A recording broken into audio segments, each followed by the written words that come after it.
Buenas noches, ¿qué tal? ¿Cómo están? Qué gusto que nos acompañen. Nosotros somos la emisión estelar de Noticiero Hechos. Yo soy Roxana Webb. Yo soy Ana Yancy Clavel. Gracias por sintonizarnos. Vamos con nuestros titulares. Pollo Campestre, orgullosamente hecho en El Salvador, presenta los titulares de Noticiero Hechos Estelar. Si los ladrones devuelven lo robado, creo que tendremos una mejor situación fiscal. Decir a la Lorena Peña que si quiere que hablemos de ladrones, vamos a hablar.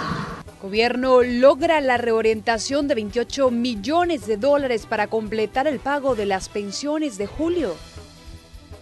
Pero el Ejecutivo sigue sin contar con el respaldo de los diputados para reformar la ley y hacer uso de más ahorros de los cotizantes. En 2 días entra en vigencia la aplicación del examen psicológico para conductores que tramitan la licencia por primera vez. Le hablaremos del costo y la nota mínima que deberá obtener. Los diputados aprobaron medidas para controlar a los pandilleros que regresen deportados al país. En Estados Unidos, esta noche entra en vigencia el decreto migratorio que prohíbe el ingreso de personas de países de mayoría musulmana.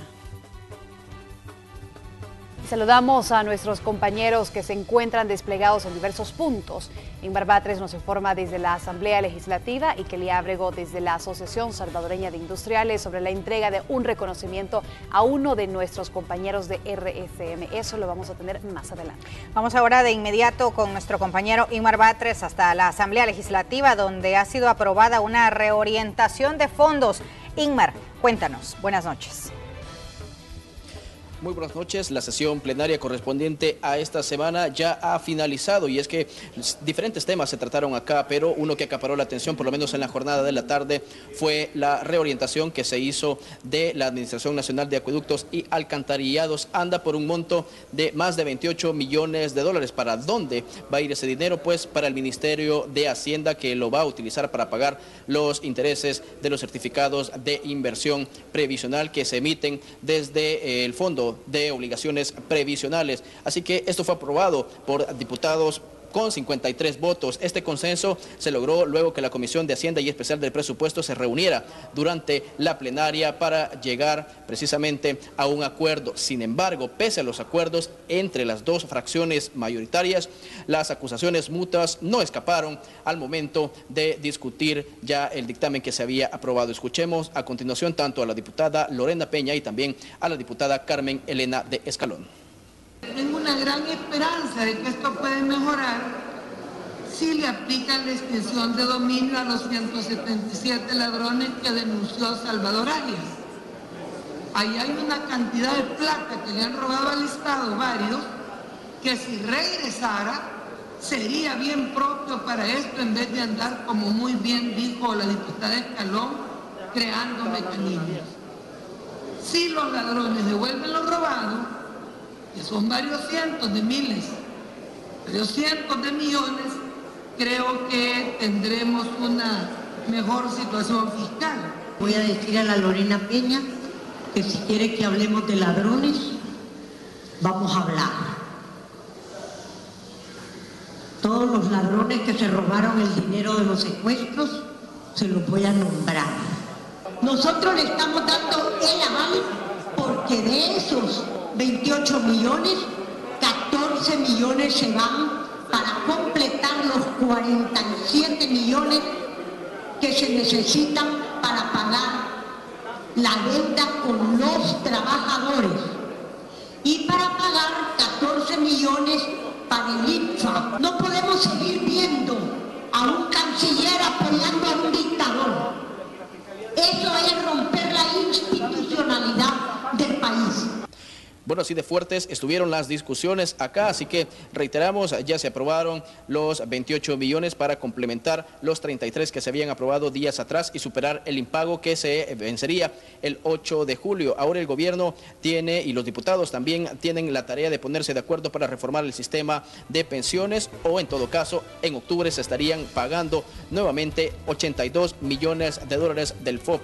Así que eso es lo que han decidido los diputados, ¿no? Que en estos meses se haga haga una reforma del sistema previsional. Sí. Por supuesto, más detalles en la próxima emisión del Noticiero Hechos, es la información que nosotros le tenemos acá desde el Salón Azul de la Asamblea Legislativa. Buenas noches. Buenas noches para ti también, Ingmar. Muchas gracias por tu reporte desde la Asamblea Legislativa. Y este año el gobierno debe realizar 2 pagos a la deuda que tiene con el Fideicomiso de Obligaciones Previsionales, mejor conocido como FOP, es decir, lo que las AFPs le prestan al gobierno para pagar las pensiones del antiguo sistema. Entre el 8 y el 20 de julio tiene que realizar el pago de más de 47 millones de dólares y entre el 4 y el 20 de agosto debe realizar el pago de más de 91 millones de dólares. En la entrevista de Hechos AM, el presidente de Asafondos recordó al gobierno que tiene otro pago pendiente en octubre con las AFPs y es de 91 millones de dólares, por lo que urgió aprobar una reforma al sistema de pensiones. Los 14 millones que hacen falta para completar los 47.3 millones de dólares de deuda con el Fideicomiso de Obligaciones Previsionales es uno de muchos problemas a resolver. René Novelino cree que hasta ahora el gobierno solo ha tapado hoyos, quedan respiros temporales. Y recuerda que se avecinan más pagos, no solo el del mes de julio.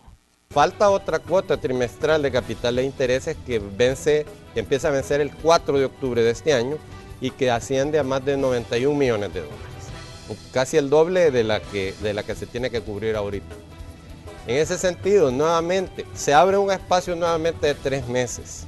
El presidente de Asafondos rechazó la propuesta de incrementar de 45 a 50 el porcentaje que las AFPs le prestan al gobierno para cumplir deuda de pensiones, porque, tomando en cuenta que las administradoras privadas tienen guardado 10.000 millones de dólares a los trabajadores, el gobierno estaría tomando un 5% más que equivale a 500 millones de dólares. Novelino aclaró que lo grave no termina ahí, sino que afectaría la rentabilidad de los ahorros. Si un trabajador ahorita tiene $100 ahorrado en su cuenta para pensiones, en este momento $60 de esos 100, es decir, el 60% está invertido en certificados de inversión previsional. Rechazó las denominadas cuentas nocionales, un nuevo término que utiliza el gobierno para la reforma de pensiones, que no es más que cuentas ficticias o virtuales que se registran en un documento contable, muy similar a lo que ocurre con las AFPs, a diferencia que en la cuenta nocional el que administra el dinero es el gobierno y lo puede usar para otros gastos. Novelino explicó que con estas cuentas el dinero de los trabajadores no existe hasta que cumplan la edad para jubilarse. Una cuenta nocional, a usted le hacen de cuenta y caso que tiene dinero, pero lo único que tiene es el registro de lo que cotizó, porque el Estado toma ese dinero y lo usa para pagar las pensiones de otros, como en un sistema de reparto tradicional. Por lo que urgió a los diputados a aprobar una reforma lo antes posible. Este es un reporte de Armando Godoy. Y a pesar de la insistencia del gobierno por ocupar más ahorros de los cotizantes de las pensiones, los partidos políticos no lo respaldan en la Asamblea Legislativa.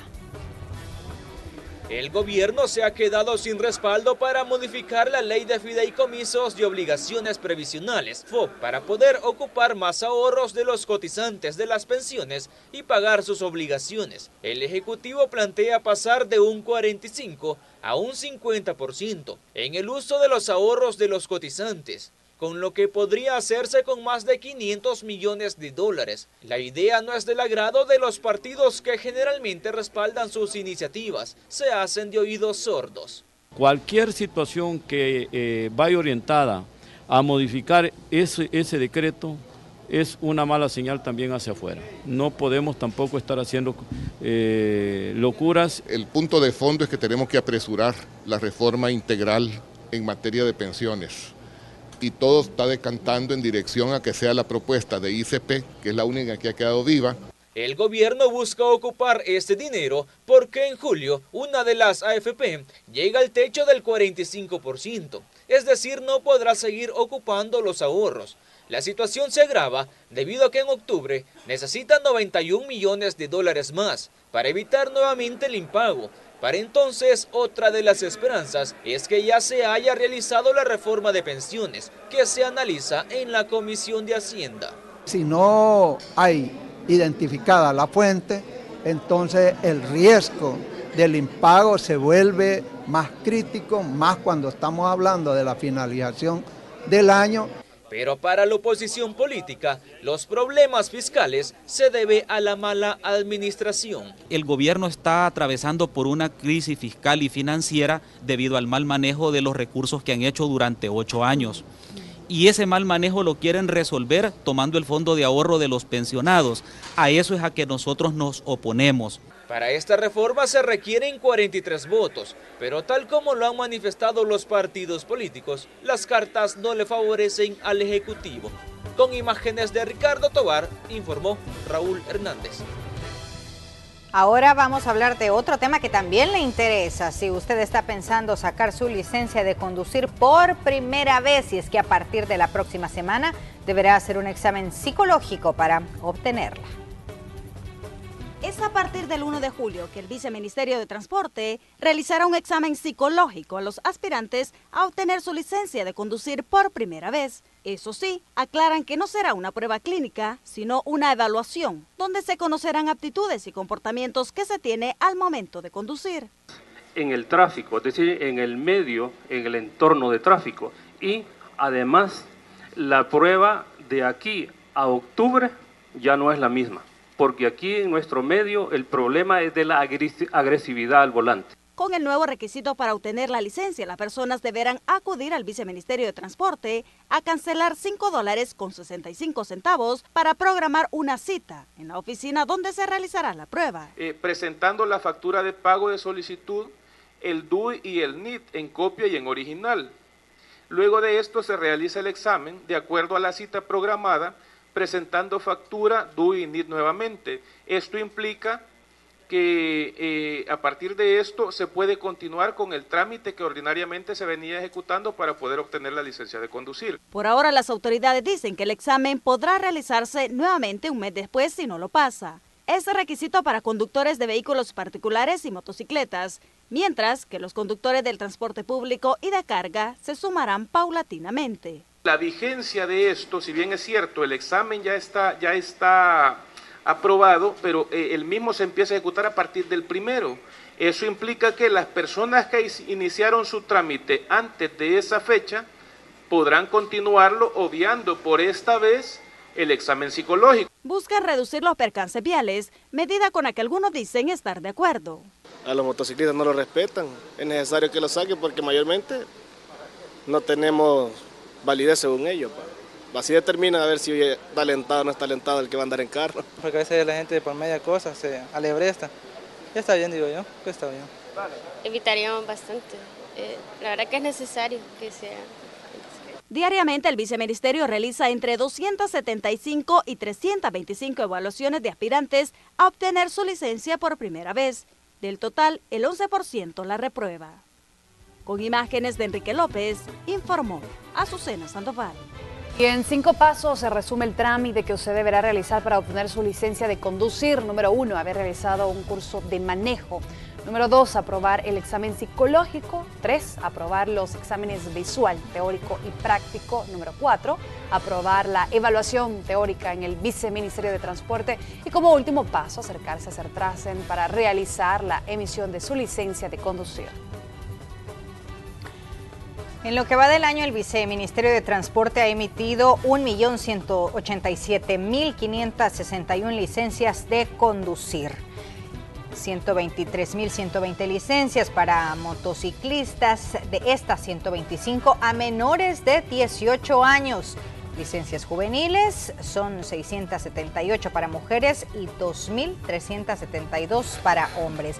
Licencia liviana, 148.017 para mujeres y 546.079 para hombres. Y licencias particulares, 97.513 para mujeres y 91.547 para hombres.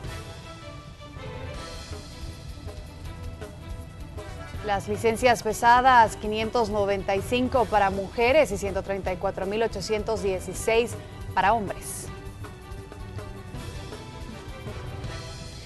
Y el pasado 11 de mayo el funcionamiento del Citrams tuvo un giro por la medida cautelar que ordenó la Sala de lo Constitucional que habilitaba el carril exclusivo. Pese a esto, el proyecto mantiene sus operaciones. 50 días transcurrieron desde que entró en vigencia la medida cautelar de la Sala de lo Constitucional sobre el uso del carril segregado del Citrams. El promedio de usuarios por día pasó de 45.000 en aquel momento a 35.000 personas en la actualidad. El tiempo de recorrido subió considerablemente porque los carriles ya no son exclusivos. Se están tomando algunas medidas que permitan siempre mantener alguna fluidez con la Policía Nacional Civil, hay gestores y también se tienen algunas grúas. Sabemos de que hay algunos accidentes, pero rápidamente se busca la forma de cómo superarlos y siempre se está trabajando de manera normal. Desde aquel 11 de mayo existe presión de parte de empresarios y funcionarios de gobierno porque les parecía insostenible. La demanda de inconstitucionalidad que enfrenta sigue sin resolverse. Para los usuarios, el retraso para llegar hasta su destino persiste. Aproximadamente unos 30 minutos, ahorita que están utilizando los particulares. ¿Y anteriormente era más rápido? Eran como entre 20 y 25 minutos. Oh, sí, a mí sí me ha generado demasiado atraso, casi una hora de estar esperando, media hora del Citrans. Así que yo siento que ahorita no funciona muy bien. Pese a las amenazas de retiro, el proyecto continúa funcionando. Incluso se habilitó una estación permanente frente a la Plaza Salvador del Mundo, sobre la 67 Avenida Norte, con una inversión de $148.000. ¿Cómo es la diferencia anteriormente? Más ordenado, claro. Y aún allá cuando estaba en la parada del Salvador del Mundo, a veces llegaban otras rutas y había incomodidad, ¿verdad? Pero sí está bien aquí esta estación que han puesto por este lado. A la espera que la Sala de lo Constitucional resuelva la demanda interpuesta por transportistas sobre el funcionamiento del Citrams, el servicio estará habilitado en su horario normal de 4:30 de la mañana hasta las 9 de la noche. Con imágenes de Manuel Velázquez, informó Néstor Hernández. Y así vamos a nuestra primera pausa comercial. En minutos le hablaremos de las medidas aprobadas en la Asamblea Legislativa para controlar a pandilleros que regresen deportados al país.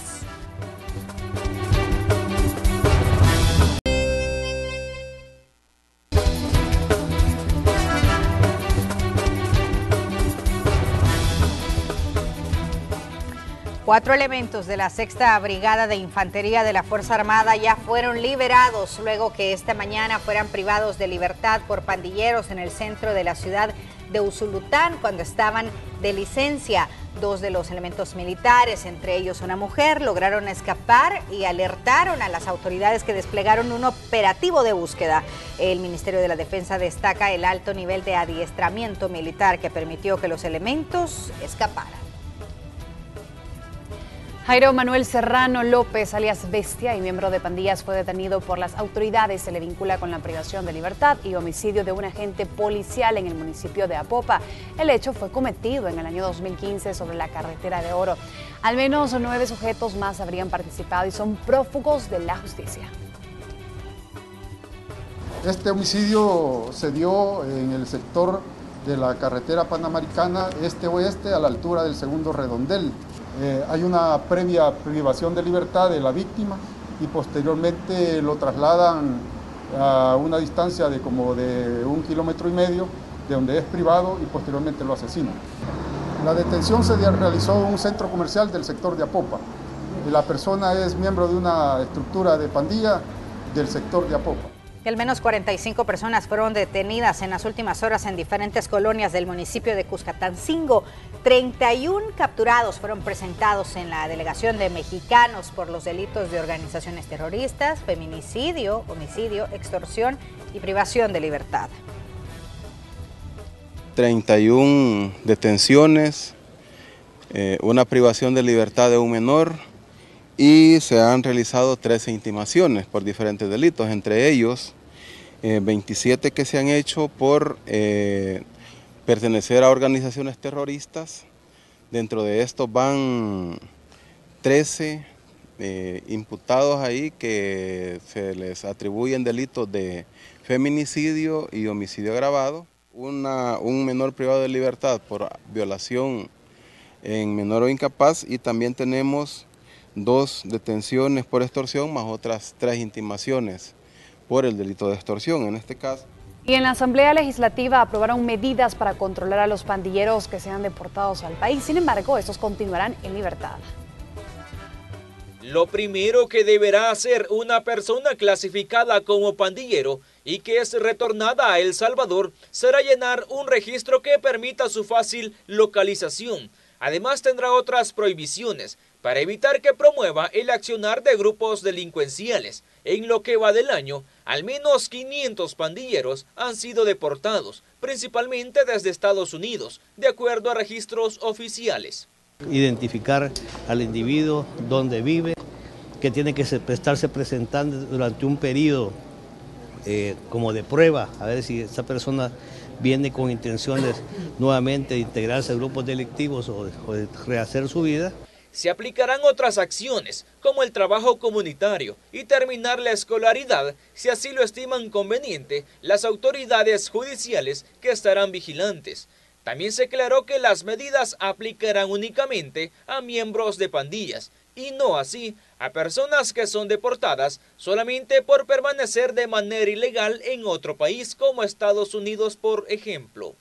Y únicamente es para aquellos que tienen antecedentes criminales de delitos, y en ese sentido ellos están focalizados a tener un control y una supervisión de parte de las autoridades.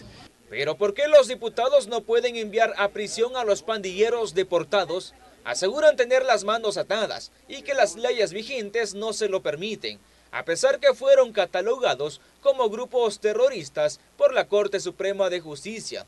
El presidente de la Asamblea Legislativa es de la idea que la prisión sería lo indicado.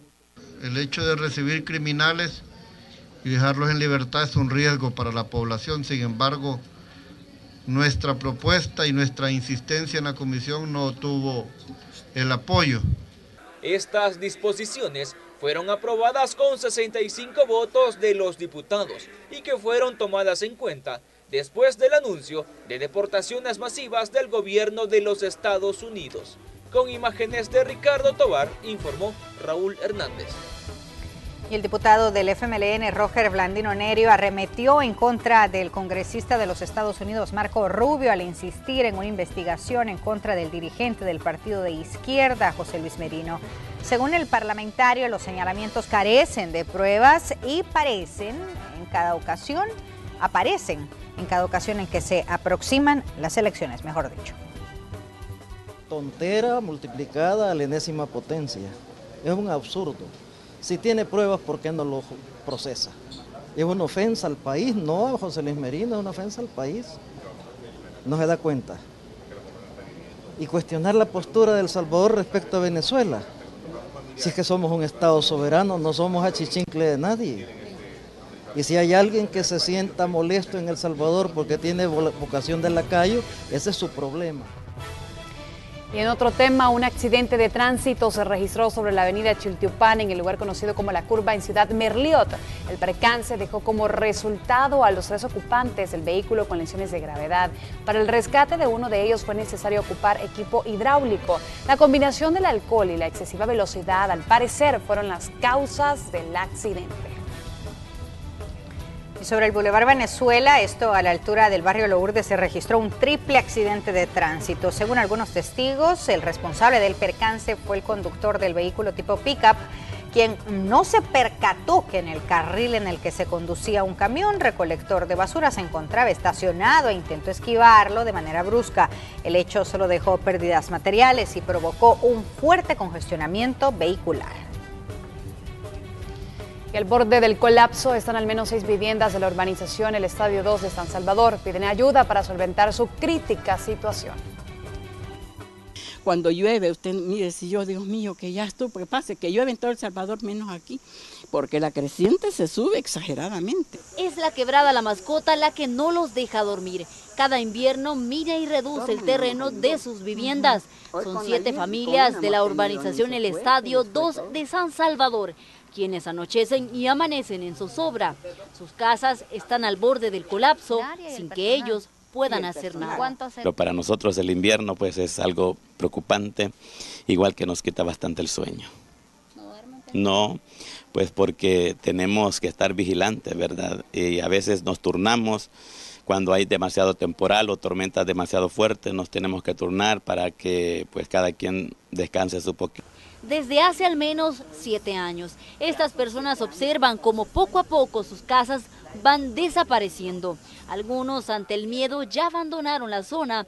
Otros señalan que no poseen los recursos para mudarse o comprar otra residencia. Aquí había tierra, había terreno hasta allá a la orilla del río. Entonces, todavía aquí había terreno, pero poco a poco, con los años, se fue lavando. Al hablar de obras de mitigación, su preocupación crece. Lo único que han obtenido hasta la fecha es este plástico para evitar que el agua mine por completo sus casas.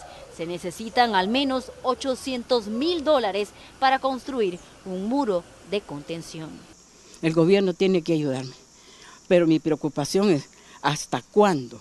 Son 7 años de esperar, mamá. 7 años de estar con esta preocupación, con esta angustia. Para los residentes de la urbanización El Estadio 2, cada día que pasa es sinónimo de incertidumbre de lo que podría pasar con sus residencias o con su vida. Ahora su única esperanza es que el gobierno les ayude a rescatar por lo que trabajaron durante toda su vida. Con imágenes de Ever Ábalos, un informe de Raquel Herrera. Y esta noche en la Cámara de Locutores Profesionales de El Salvador entregan el premio a la trayectoria en medios de comunicación. Uno de nuestros compañeros de Noticiero Hechos ha sido acreedor del galardón. Kelly Ábrego nos cuenta. Adelante, Kelly. Buenas noches. Buenas noches. La Cámara de Locutores Profesionales y la Asociación Salvadoreña de Industriales reconocen esta noche la trayectoria de personalidades influyentes en los medios de comunicación a través de los premios Calpes 2017.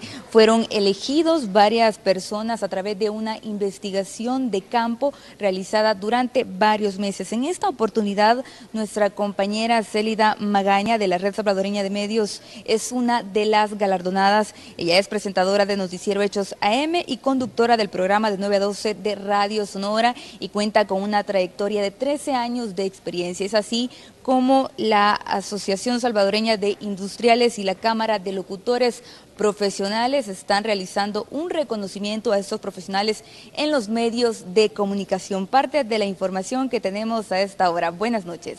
Buenas noches, Kelly. Muchas gracias por tu información y muchas felicidades a Célida Magaña por tantos años acompañándonos a través de las cámaras de televisión y de la radio también. Ahora vamos con la sección negocios. En apoyo al sector avícola nacional, Grupo Calleja realiza compras por más de 4.6 millones a productores nacionales, quienes son proveedores de Selecto Fresh, marca propia de Super Selectos en la categoría de perecederos. La Lotería Nacional de Beneficencia celebró el sorteo El Pozo número 64. El sorteo se llevó a cabo en las instalaciones de la LNB, a las puertas de celebrar su aniversario número 147.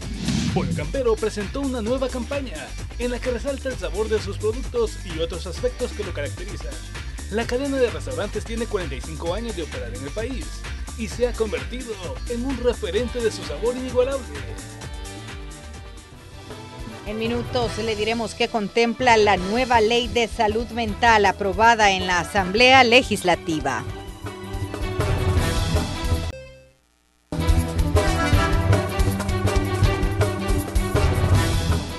Continuamos con más información. En la plenaria de este jueves, con 66 votos, los diputados aprobaron la Ley de Salud Mental. Conozcamos a continuación en qué consiste. El objetivo de la normativa es que instituciones públicas y privadas puedan crear políticas para proteger la salud mental de las personas o ayudar a las que ya tienen algún tipo de padecimiento. Se busca la detección temprana, prevenir el abandono y la protección de las personas en torno a los trastornos mentales. Entonces la ley permite una separación muy clara y hace mucho énfasis en la parte puramente preventiva, que es lo que antes no se hacía. La institución rectora es el Ministerio de Salud. La ley está compuesta de 28 artículos y entre los puntos principales se encuentran: elaborar y actualizar la política de salud, promover la investigación, capacitación y sensibilización de la población en torno a la salud mental, y toda persona tiene derecho a recibir tratamiento de prevención y atención ante algún padecimiento mental. Educación es una de las más importantes, ¿verdad? Que tiene que ver con todos los estudiantes y al mismo tiempo dar a conocer leyes tan importantes como estas. El caso también del Ministerio de Salud, que es la llamada a ejecutarlo y es la autoridad competente. Hablamos también de Fuerzas Armadas, bueno, también de la empresa privada. Por ejemplo, según el artículo 20 de la normativa, en caso que la familia abandone a una persona con trastornos o problemas mentales, será la Procuraduría General de la República la que tomará cartas en el asunto. Estamos tratando de evitar lo que antes se llamaban asilos, ¿verdad? Y evitar que personas por otro tipo de situaciones meten a sus familiares a esos sitios y lo dejan abandonados. Todo eso estará sancionado de acuerdo a la ley. Esta ley tiene como base dos propuestas, una presentada por el Ministerio de Salud y otra por el Partido Arena. Con imágenes de Ricardo Tobar, informó Raúl Hernández. Y cada 29 de junio se conmemora en El Salvador el Día Nacional del Niño Sobreviviente de Cáncer. Actualmente, más de 600 menores de edad padecen la enfermedad. Conozcamos a continuación la valiosa labor de algunas instituciones para lograr salvar la vida de estos pequeños.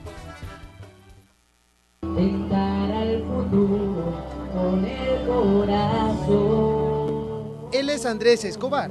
Le canta a su hermana, quien falleció a causa de cáncer. Es mejor perderse que nunca embarcar. Su escenario fue el Centro Médico Rafael Mesa Ayau, donde este jueves la Fundación Ayúdame a Vivir junto al Hospital Bloom celebraban el Día Nacional de los Niños Sobrevivientes del Cáncer, una enfermedad silenciosa y que, de no ser detectada y tratada a tiempo, podría ser terminal. Eso significa que un 30% fallece de cáncer. El cáncer en los países pobres, las metas que se habían puesto en los países pobres eran del 50%, nosotros lo hemos trabajado aquí con el hospital, hemos llegado al 70%, hemos cumplido muy bien la tarea, pero nadie está contento. Anualmente 200 niños son diagnosticados con la enfermedad en sus diferentes tipos. La más común es la leucemia. Iris de Morán es una de las madres que tiene a su hija en tratamiento. Durante los últimos 4 meses, la lucha ha sido extenuante, dice, pero como familia idearon la manera de darle todo su apoyo a Ashley, quien además padece síndrome Down. Llegué a una peluquería y le dije al muchacho que sí me podía cortar el pelo. Entonces sí es por apoyo a ella, para que ella lo superara, y sí lo superó. Bastante rápido lo superó ella en verlo, porque no solo fue acción mía, sino que de mi esposo y de mis otros 3 hijos. La Fundación Ayúdame a Vivir es una institución sin fines de lucro y sostiene su labor con donaciones y asocio con empresas amigas. Atienden a la población de manera gratuita, pero todos son referidos del Hospital de Niños Benjamín Bloom. Y de ahí, depende de la leucemia o el cáncer que tenga, es el tiempo que nos van a acompañar en ese tiempo. La institución brinda diariamente entre 70 y 80 consultas y anualmente 14.000 menores de edad reciben quimioterapia en sus instalaciones. El departamento que más casos registra es San Salvador. Con imágenes de Roberto Martínez, informó Antonio Valladares. Y el Ministerio de Educación entregó kits para huertos escolares en 80 centros educativos. El propósito es que los estudiantes desarrollen las capacidades para esta práctica. Mantener una planta en buen estado requiere tiempo e inversión, pero mantener un huerto necesita más dedicación. Así lo dice José Ismael, quien desde los 10 años se dedica a cultivar de forma casera. Los cuidados que se requieren son bastantes: el abono, el cuidado, mantener el agua a tiempo y igualmente mantener el cuidado de la plaga, que no le va a llegar plaga para que le arruine la planta y todo eso. Los alimentos que produce José Ismael van directamente al cafetín de su centro escolar para que los estudiantes puedan consumirlo en su refrigerio. Y es que esta dinámica se genera en 1.773 centros escolares a nivel nacional, 520 más a comparación de 2016.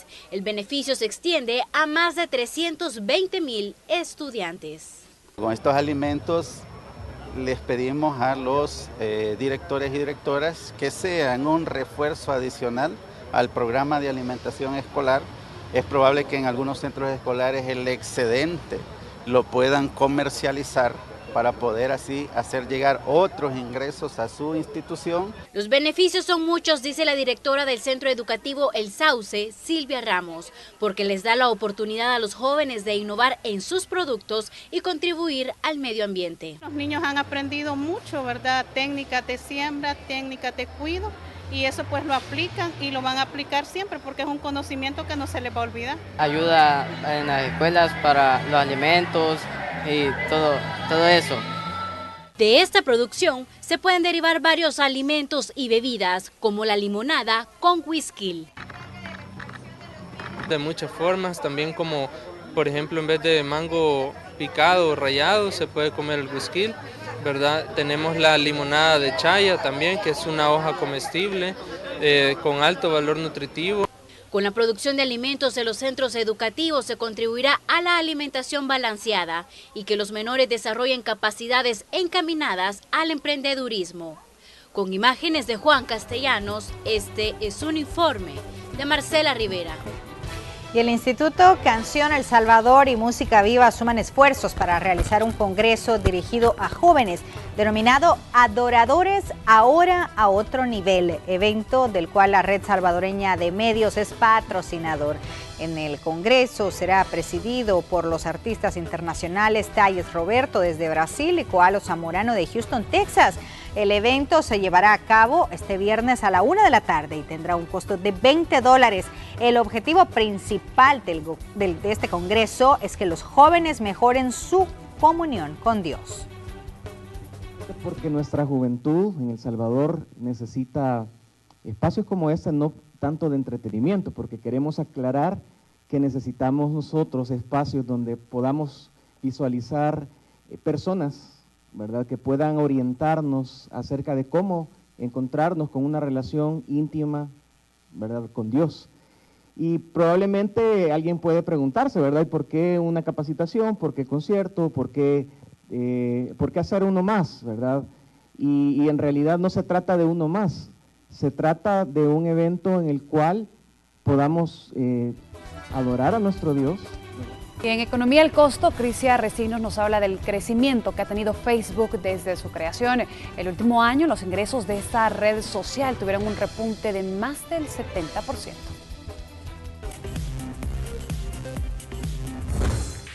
Anaías y Roxana, muy buenas noches. En esta ocasión les hablaré de Facebook. Y es que esta red social en sus primeros 8 años logró 1.000 millones de usuarios. 5 años después, es decir, en estos momentos ya tiene 2.000 millones de usuarios y algunos analistas dicen que tardará mucho menos en llegar a los 3.000 millones. Hoy analizaremos esta red social en números. Facebook fue creado hace 13 años en la Universidad de Harvard. La red convirtió los me gusta en sus insignias más emblemáticas, al punto que se usan masivamente. Se estima que son 800 millones de likes cada día. Al menos 1.000 millones de personas participan publicando o comentando en grupos cada mes y son 3.000 personas las encargadas de moderar el contenido en todo el mundo. En los primeros 3 meses de 2017, Facebook registró un beneficio neto de $3.060 millones, un 76.3% más en comparación con el año anterior. ¿Cuál fue la causa? Las publicaciones promocionadas y publicidad que vemos durante los videos. Una gran estrategia para ganar dinero. La publicación con la que Mark Zuckerberg anunciaba a los 2.000 millones de usuarios fue compartida por lo menos 7.000 veces, tuvo más de 200.000 me gusta y por lo menos 13.000 personas la comentaron. Esto solo en las primeras 6 horas. Con esta información regreso con ustedes, compañeras. Buenas noches. Buenas noches para ti también, gracias por tu reporte de Economía al Costo. Y en el puerto de Acajutla atracó el crucero Peace Boat con 1.100 visitantes japoneses. Este se convierte en el 8º navío que llega al país en el 2017.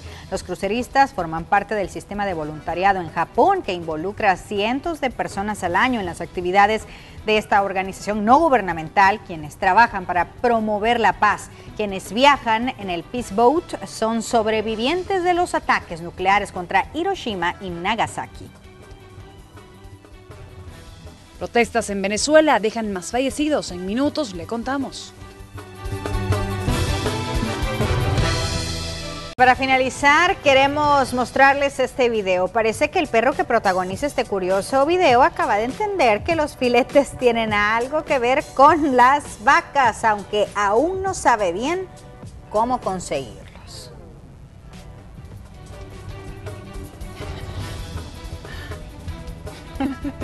Y así finalizamos. Que descanse. Buenas noches.